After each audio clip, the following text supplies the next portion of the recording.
Hello everyone. हमारा third unit का जो अगला टॉपिक है जिसमें जो हमारे पास है फ्लीज बॉर्न डिजीजेज। ठीक है, इसमें दो डिजीजेज हैं, दो ही आज हम कर लेंगे। देखो, फ्लीज हमारे पास क्या होती है, बिल्कुल छोटी छोटी फ्लाइटलेस इंसेक्ट्स होते हैं जो इंसेक्टा से क्लास इंसेक्टा से बिलोंग करते हैं। ऑर्डर इनका साइफनोप्टेरा होता है। ठीक है, इनके पास भी pursuing and sucking type of mouth part होते हैं जिसकी वजह से पर्स करती हैं और ब्लड को सक करती हैं। ठीक है, उसके बाद ये जो है मेनली कहाँ देखने को मिलती हैं, फर या फिर फेदर्ड एनिमल्स में। जैसे कि फर आपने देखा होगा, कैट है हमारे पास, डॉग है। उसके बाद फेदर्ड में हमारे पास जो बर्ड्स आ जाते हैं उनमें ये मोस्टली देखने को हमें मिलती है। अच्छा, उसके अलावा रैट में भी होती है। ठीक, उसके बाद ये जो है इसके खुद ये ज़्यादा डिजीज़ कॉज नहीं करवाती है, लेकिन ये कई सारी डिजीज़ को ट्रांसमिट करवाने का काम करती है। अगर इनमें कुछ बैक्टीरिया या वायरल डिजीज़ हों तो ये उसको स्प्रेड करवाने का काम करती है। ठीक, अब इसमें जो हमारे पास अप्रॉक्सीमेटली 2500 डिफरेंट स्पीशीज़ हैं फ्लीज़ की। पूरी वर्ल्ड की बात करें अगर तो पूरी दुनिया में 2500 स्पीशीज़ हैं, जिसमें कुछ एक एग्जांपल है। एक जीनोफाइसीला चियोप्टिस जिसको हम रैट फ्ली बोलते हैं। ठीक है, उसके बाद ये क्लिनो टीनो है, CTENO, टीनोसिफेलिड्स जो हैं। उसके बाद एक कैनिस है जो डॉग फ्ली पर्टिकुलरली होती है। तो ये कुछ एक फ्लीज़ के नाम लिखने हैं, पर हमारे पास अबाउट 2500 डिफरेंट स्पीशीज़ ऑफ फ्लीज़ होती हैं। ठीक, अब जो ये डिजीज़ ट्रांसमिट करती हैं जो आपके सिलेबस में मेंशन की हुई है, पहली है प्लेग। प्लेग जो है ये एक बैक्टीरियल डिजीज़ होती है जो हमारे ब्लड को इफ़ेक्ट करती है, लिम्फ को इफ़ेक्ट करती है, रेस्पिरेटरी ट्रैक्ट को इफ़ेक्ट करती है। ठीक है, उसके बाद ये फैटल हो सकती है, मतलब डेंजरस हो सकती है, और ये डेथ भी कॉज करवा सकती है। ठीक, कॉजेटिव एजेंट इसका बैक्टीरिया होता है। बैक्टीरिया का नाम है यर्सीनिया पेस्टिस। ठीक है, जो ये फ्लीज़ के सलाइवरी ग्लैंड या स्टमक में मोस्टली देखने को मिलता है। ठीक है, तो ये बैक्टीरिया जो है ये हमारे ब्लड और लिम्फ को इफ़ेक्ट करता है। अब बात आती है मोड ऑफ ट्रांसमिशन के। जो ये बैक्टीरिया है ये एक पर्सन से दूसरे पर्सन में कैसे ट्रांसमिट होता है, तो simply by the bite of flea. ठीक है, फ्ली की बाइट से। फ्ली जो है वो एक बंदे का ब्लड सक करेगी। अगर वो बंदा इन्फेक्टेड है उसके ब्लड में बैक्टीरिया आ जाएंगे, दूसरे बंदे को जाके दोबारा सक करेगी तो वहाँ पे जाके छोड़ देगी। ठीक है, तो इस तरह मोड ऑफ ट्रांसमिशन है by the bite of flea, simple. उसके अलावा फ्ली के अलावा जैसे हमें कफ होती है, स्नीजिंग होती है, तो उसमें जो छोटे छोटे ड्रॉपलेट्स निकलते हैं उसके थ्रू भी ये ट्रांसमिट हो सकती है डिजीज़। ठीक, उसके बाद रैट की बाइट से डिजीज़ ट्रांसमिट हो सकती है। Scratching of cat and dog, जैसे हमने अपने घर में पेट्स रखे होते हैं तो वो हमें स्क्रैचिंग अगर कर रहे हैं तो उसकी वजह से भी ये ट्रांसमिट हो सकती है, क्योंकि उनके फर में ये फ्लीज़ मोस्टली देखने को मिलती हैं।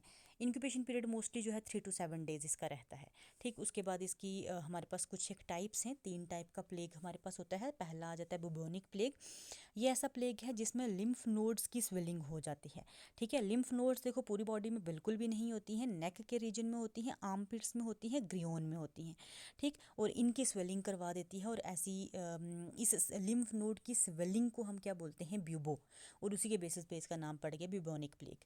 दूसरा है निमोनिक प्लेग। निमोनिक प्लेग जो है ये हमारी विंड पाइप को इफेक्ट करेगी, ब्रोंकाई को इफेक्ट करेगी और हमारे लंग्स को इफेक्ट करेगी। सिंपली मतलब हमारे रेस्पिरेटरी ट्रैक्ट को इफेक्ट करेगी। उसके बाद है सेप्टोसीमिक प्लेग जो है ये ब्लड को इफेक्ट करती है। ठीक, तो 3 टाइप की आ चुके हैं, बिबोनिक, निमोनिक और सेप्टोसीमिक। अब सिम्टम्स क्या हैं, देखो पहले फ्लू लाइक सिम्टम जैसे फीवर होगा, हेडेक होना शुरू हो जाएगी, जॉइंट पेन होगी, स्वेलिंग हो जाएगी लिम्फ नोड्स की, वीकनेस होगी, नोजिया एंड वॉमिटिंग होगा, एब्डोमिनल पेन होगी, कफ और स्नीज होगा। ठीक है, चेस्ट पेन होगी, शॉर्टनेस ऑफ मतलब सांस प्रॉपरली नहीं ले पाएगा, और जो खांसी लगेगी उस स्प्यूटम जो निकलेगा, बलगम जो निकलेगा उसमें ब्लड भी आ सकता है। ठीक, अब इसको डायग्नोज करना है। डायग्नोज करने के लिए हम क्या करते हैं, बायोप्सी ऑफ सोलन जो लिम्फ नोड्स हैं उनकी बायोप्सी की जाती है। अब देखो निमोनिक वाली को हम कैसे डायग्नोज करेंगे, उसमें हमने ये ब्रोंकियोस्कोपी करते हैं, मतलब हम स्नीज या कफ का जो फ्लूइड है उसको लेके टेस्ट करेंगे। अच्छा, जो ब्लड में है तो उसको हम सिंपली ब्लड टेस्ट से ही डायग्नोज करेंगे। ठीक है, ब्लड टेस्ट से जो सेप्टिसीमिक है उसको हम ब्लड टेस्ट से डायग्नोज करेंगे। ट्रीटमेंट के लिए प्लेग वैक्सीन अवेलेबल होती है। ठीक है, उसके बाद जो अल्टरनेटिव प्लेग वैक्सीन हैं वो भी हमारे पास अवेलेबल हैं, और ये पेंडेमिक के दौरान जो है सजेस्ट की जाती है कि यूज़ करने के लिए। उसके बाद उसके अलावा हमारे पास कुछ एक एंटीबायोटिक्स हैं। ठीक है, जैसे सिप्रोफ्लॉक्सिन है, जेंटामिक्स है, ये भी हम यूज़ कर सकते हैं। अच्छा, प्रिवेंटिव मेजर्स क्या है, फ्लीज़ को हमने किल करना है बाय यूजिंग इंसेक्टिसाइड। उसके बाद हमने प्रॉपर क्लीनिंग करनी है। डोमेस्टिकेट जो हमारे पास कैट्स या डॉग्स हैं उनकी अच्छी से क्लीनिंग करनी है, उनको वैक्सीनेशन करवानी है पेट्स की। आजकल मोस्टली जो ट्रेंड चला हुआ है कैट्स को मोस्टली लोग घरों में रखते हैं तो उसकी proper vaccination time to time करवानी पड़ती है। रोडेंट्स जो रैट चूहे वगैरह हमारे घरों में होते हैं उनकी किलिंग करवानी है। और जिस बंदे को निमोनिक प्लेग हुआ है उसको सेपरेट कर देना, आइसोलेट कर देना है, सारे लोगों के बीच में नहीं रखना है। अच्छा, उसके बाद हमारे पास प्लेग का आउटब्रेक देखने को मिला था, चाइना में देखने को मिला था। चाइना से स्टार्ट हुआ था और उसने सारी की सारी कंट्रीज़ को इफ़ेक्ट किया था। जैसे ये पिछले कुछ सालों में कोविड हुआ था, उसी तरह ये प्लेग का भी एक बार आउटब्रेक देखने को मिला था। उसके बाद इसको ब्लैक डेथ और गेट प्लेग भी बोला जाता है। ये चाइना में ही ओरिजिनेट हुआ था। तीसरा भी है मॉडर्न या थर्ड प्लेग जो था, ये भी चाइना से ही ओरिजिनेट हुआ था। ठीक, देन उसके बाद हम करेंगे टाइफस फीवर। इसी थर्ड यूनिट में आता है अगला टाइफस फीवर। टाइफस फीवर भी एक बैक्टीरियल इन्फेक्शन है जो वर्ल्ड वार सेकेंड में मोस्टली देखने को मिली। ये भी फीवर कॉज कराती है, किसकी तरह, जैसे मलेरिया या टाइफाइड की तरह ही जो है ये फीवर कॉज कराती है। और कभी कभार इसको मिसडाइग्नोज कर लिया जाता है कि ये मलेरिया है या फिर टाइफाइड है, बट एक्चुअल में होता क्या है, टाइफस फीवर होता है।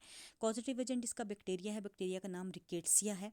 ठीक है, कुछ कई सारी स्पीशीज़ है हमारे पास रिकेट्सिया की, जैसे रिकेट्सिया प्रोवास्का, रिकेट्सिया टाइफी, रिकेट्सिया, ये एक तीसरी स्पीशीज़ है। 3 स्पीशीज़ हैं जो मेजरली टाइफस कॉज करवाती हैं। अब इसकी भी हमारे पास टाइप्स हैं, जैसे एपिडेमिक टाइफस फीवर है, ये रिकेट्सिया प्रोवास्की की वजह से होता है, लूज बॉर्न डिजीज़ हमारे पास रहती है। एंडेमिक टाइफस फीवर है, ये रिकेट्सिया टाइफी की वजह से होती है और ये मोस्टली रैट फ्ली की वजह से स्प्रेड होती है।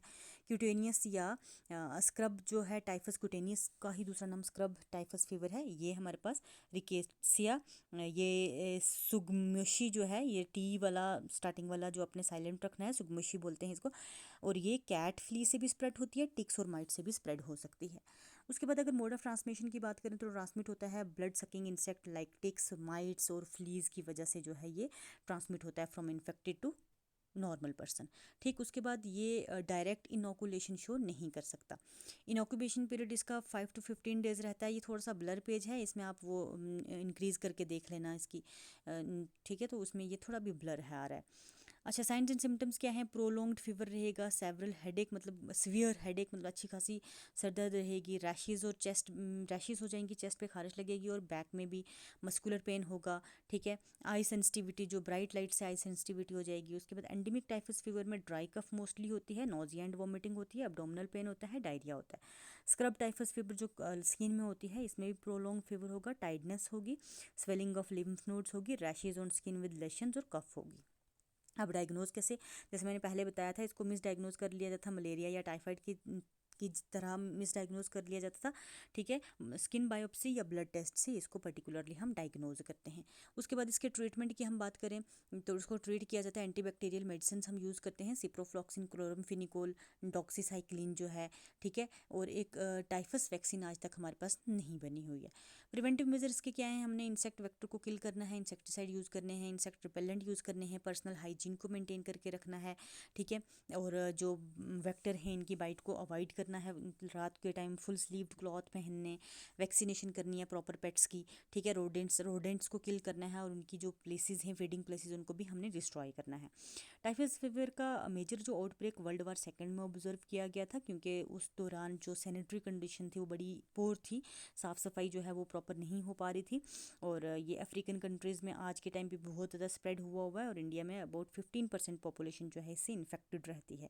ठीक है, उसके बाद ये अगर इसकी हम ट्रीटमेंट ना करें तो ये कई सारी मेजर प्रॉब्लम्स काज करा सकता है, जैसे हेपेटाइटिस। ठीक है, और हिपैटोमेगले, जिसमें हमारे किसकी स्वेलिंग आ जाती है, लीवर की स्वेलिंग आ जाती है, और ये हमें डेथ भी कॉज करा सकता है। ठीक है, तो इसके साथ हमारी यूनिट थर्ड जो है वो कंप्लीट हुआ। अब हम यूनिट फोर्थ स्टार्ट करेंगे।